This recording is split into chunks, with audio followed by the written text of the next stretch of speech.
చేయడం తెలుసు నాకు. ఒక గొడవ జరిగినప్పుడు, ఒక అన్యాయం జరిగినప్పుడు యుద్ధం చేయడం తెలుసు నాకు. 2019 ఎన్నికల్లో కూడా భీమవరం సభల్లో మాట్లాడేటప్పుడు దురదృష్టవశాత్తు మన నాయకులే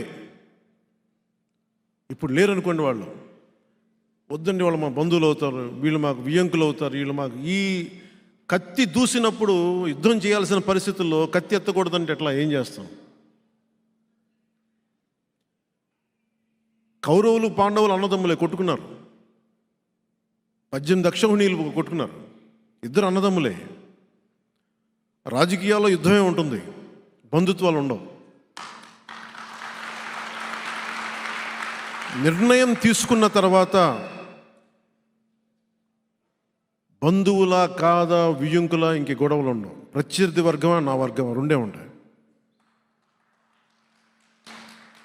నాకు పోయిన ఎన్నికల్లో యుద్ధం చేయడానికి బంధుత్వాలు, ఆడబిడ్డలు, మా బిడ్డను ఇచ్చాం మీరేం అనకూడదంటే నేనేం మాట్లాడగలను చెప్పండి.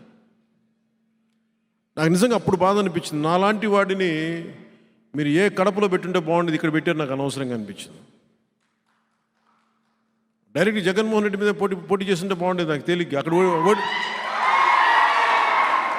నాకు ఆ ఓటమి ఇష్టం, నాకు ఈ ఓటమి కంటే. పులివెందుల్లో పోటీ చేసి ఓడిపోవడం నాకు ఇష్టం. కానీ యుద్ధం చేయడానికి వీళ్ళు మన బంధువులు, బంధుత్వాలతోటి నన్ను సంఖ్యలు కట్టేశారు. నాకు నేను యుద్ధం చేసేటప్పుడు వెనక ముందు ఆలోచించలేదు, కానీ చేయబోయే ముందు లక్ష ఆలోచిస్తాం. ఈ రోజున నేను సీట్లు తగ్గిపోయినాయి ఇవన్నీ మాట్లాడుతుంటే, నా ఒక్క సీటు కనుక గెలిచుండి ఉంటే, ఒక్క సీటు, ఒకటి పరిస్థితి వేరేగా ఉండేది. ఈరోజు పరిస్థితి వేరేగా ఉండేది.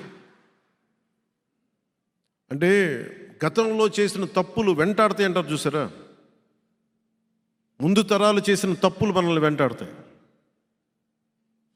నేను వాటన్నిటికీ పరిహారం కట్టాను. నేను ఈ రోజున ఒక నవశకం ప్రారంభించాం, ఒక ఇంపాసిబుల్ అలయన్స్. అది ఎమ్మెల్యేగా ఓడిపోయిన వ్యక్తి, భీమవరంలో ఎమ్మెల్యేగా ఓడిపోయిన వ్యక్తి ఈ అలయన్స్ని ముందుకు తీసుకెళ్లడంలో కీలకమైన వ్యక్తి అయ్యాడు. ఏదో నేను అతిశయోక్తిగానో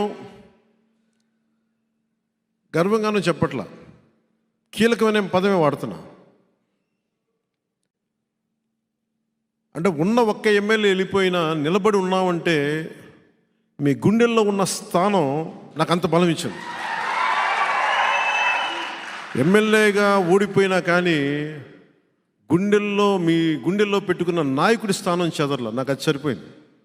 ఈ 5 సంవత్సరాలు మనందరం కూడా రకరకాల కేసులు ఎదుర్కొన్నాం. మహిళలు, సగటు మధ్యతరగతి మహిళలు కూడా అటెంప్టివ్ మర్డర్ కేసుల మీద పెట్టేసి జైల్లో పెట్టారు వీళ్ళు. భీమవరంలో ఎంతమంది మీద ఫాల్స్ ఎస్సీ అట్రాసిటీ కేసులు. ఇందాక ఆంజనేయులు గారు కూడా అదే చెప్తున్నారు, ఆయన మీద కూడా SC/ST ఫాల్స్ అట్రాసిటీ కేసు, బెదిరించేయడాలు. భీమవరం ఒక కుబేర నగరం, అత్యంత కుబేరులు ఉండే నగరం, ఒక రౌడీ చేతులు ఇరుక్కుపోయింది భీమవరం. మన బంధువులే ఉండొచ్చు, పొద్దున్న లేస్తే మన బంధువులు, మన కులపోడైనా సరే, మన ఇంట్లో వాడైనా సరే దాడులు ద్రోహాలు చేస్తే మనం ఊరుకుంటున్నామంటే తప్పు, వాళ్ళతో మందు కూడా అవుతుంది. నాకు నిజంగా బాధ కలిగింది. మీరు చెప్పండి, నేను కనుక అడ్డగోలుగా అన్యాయాలు దోపిడీ చేస్తే మీకు నచ్చదు కదా. నేను చాలామందికి బంధువు. కానీ మీరు ఒక ఆశయాన్ని తీసుకెళ్లేటప్పుడు, ప్రజాస్వామ్యాన్ని కాపాడాలనుకున్నప్పుడు తప్పులు చేస్తుంటే, వెనకేసుకొస్తుంటే ఇంకెవడు ఈ సమాజాన్ని ఎవడు మార్చలేదు. మొన్న భీమవరంలో కూడా ఇదే మాట ఇంకొకసారి ఉద్ఘాటిస్తున్నాను అన్నమాట.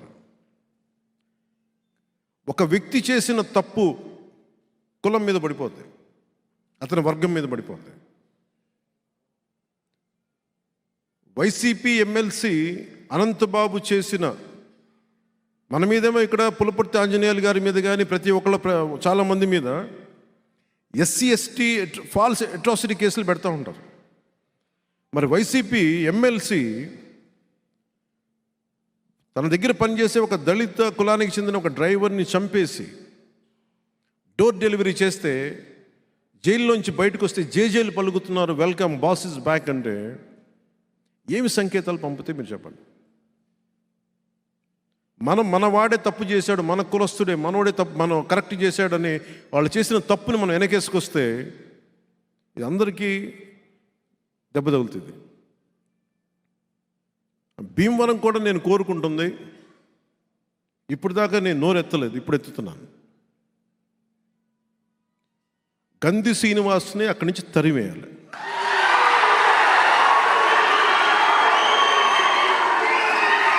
మీలో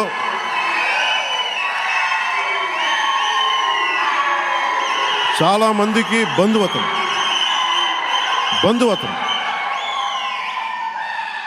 చాలామందికి అతను బంధువు సరైనవాడా? కాపు కులస్తుడే సరైనవాడా? కాపు కులస్తుడే మంచి చేసేవాడా? కాపు కులస్తుడే సమాజానికి అండగా ఉండేవాడా?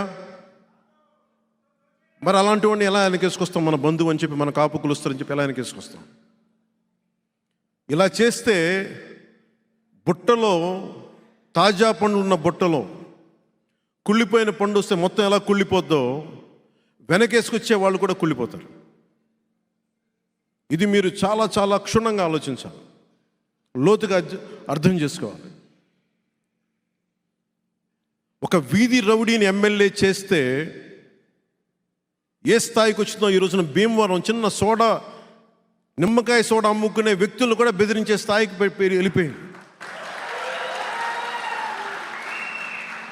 మాతో బాగుండొచ్చు, మా బంధువులతో బాగుండొచ్చు,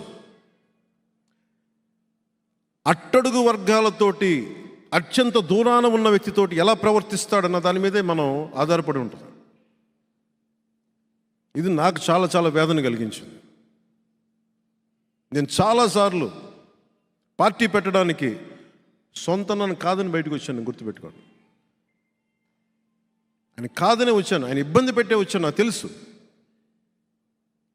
కానీ నేను ఆశయం మీద నిలబడితే, కొట్లాడితే ముందు వెనక చూడను.